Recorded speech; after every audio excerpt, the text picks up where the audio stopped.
Buti naman dumating ka. Kala ko hindi ka na magpapakita eh. Ano, kamusta ka na? Oh, ito, okay naman. Nabawasan ako ng sakit ng ulo. Ayun ang gamit mo. Mauna na ako. Teka, sandali. Ako ba hindi mo kakamustahin? Mukha ka namang okay. So bakit pa? Alam mo, sisinungaling yan si Karina. Hindi ko naman hinipuan yun eh. Tingin mo naniniwala ako sa'yo. Gabo, parang anak mo na yun, ha? Kaya nga, nagsasabi naman ako ng totoo eh. Diba, ingat nga ako sa kanya kasi gusto ko makuha yung 20 million, di ba? Oh, pag nagagalit ka sa kanya, di ba, pinagsasabihan kita? Sige. Huwag ka na magalit sa akin. Huh? Uwiin mo na ako. Miss na kita eh. Hindi pa ako convinced. Ang dami pong dapat patunayan.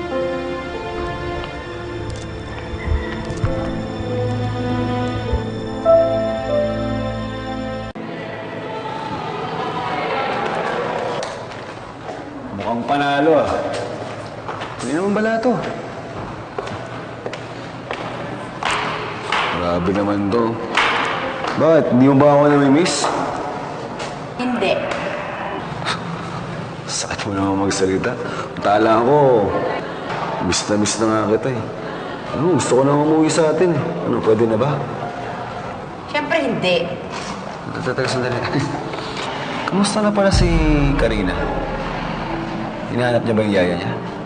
Alam ko kung saan papunta itong usapan na to. Huwag mo akong takutin. Lahat ng kalokohan ko, kalokohan ko. Sandali. Baka nakakalimutan mo may alas pa ako. Alam mo yung tinutukoy ko, di ba? Kung ayaw mong malaman ni Karina na nanay niya si Olivia, pauuwiin mo na ako. Wala akong pakialam sa'yo. Guard! Guard! Ouch! Ouch! Sir! Sige na. Hindi mo kailangang hawakan.